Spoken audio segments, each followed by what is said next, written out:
26 চনৰ 25 আগষ্টলৈকে তেওঁ বহু ক্ষেত্ৰত ক'বলগীয়া লাইফ লাইন বুলি কয়।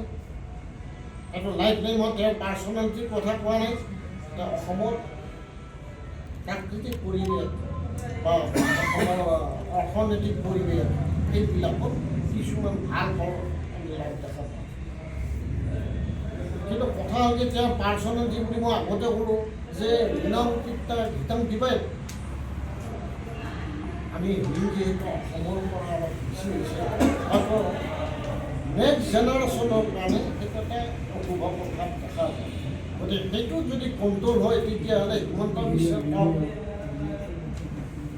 গতিকে সেইটো যদি এতিয়া কণ্ট্ৰলত থাকে অসমৰ পৰিৱেশটোৰ ক্ষেত্ৰত তেতিয়াহ'লে ভৱিষ্যত হয়তো তেওঁ তল পেলাব পৰা দ্বিতীয়জন ব্যক্তি এতিয়া নহ'ব। CM আকৌ হিমন্ত বিশ্ব শৰ্মাই হ'ব। CM এতিয়া তেওঁলোকে কেইখন আসনত প্ৰতিদ্বন্দ্বিতা কৰে। যদি আমি চাওঁ যে প্ৰত্যাহ্বানৰ মাজেদি আশাটো ফলপ্ৰসূ। বৰ্তমান দুটা পাৰ্টি আছে। মূল শক্তি হ'ল কি যে ভাৰতীয় জনতা পাৰ্টি অৰ্থাৎ NDA কৰিছে। দ্বিতীয়তে হ'ল কংগ্ৰেছ। মূল শক্তি হ'ল এই দুটা। গতিকে এই দুটাৰ কাৰণে আমি দেখা পাইছোঁ যে গৌৰৱ গগৈৰো বেয়া আমি দেখা নাই। গৌৰৱ গগৈ অৰ্থাৎ কংগ্ৰেছ মই নেশ্যনেলিষ্ট কংগ্ৰেছ কোৱা নাই, আমাৰ অসমৰ কংগ্ৰেছক কৈছোঁ।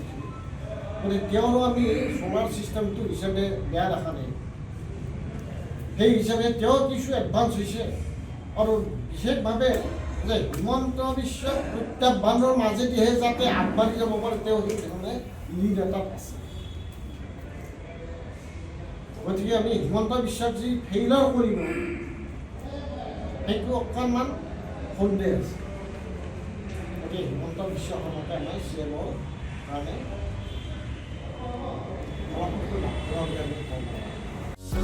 যিকোনো খবৰৰ বাবে যোগাযোগ কৰক আমাৰ এই নম্বৰত 9181 307 2221।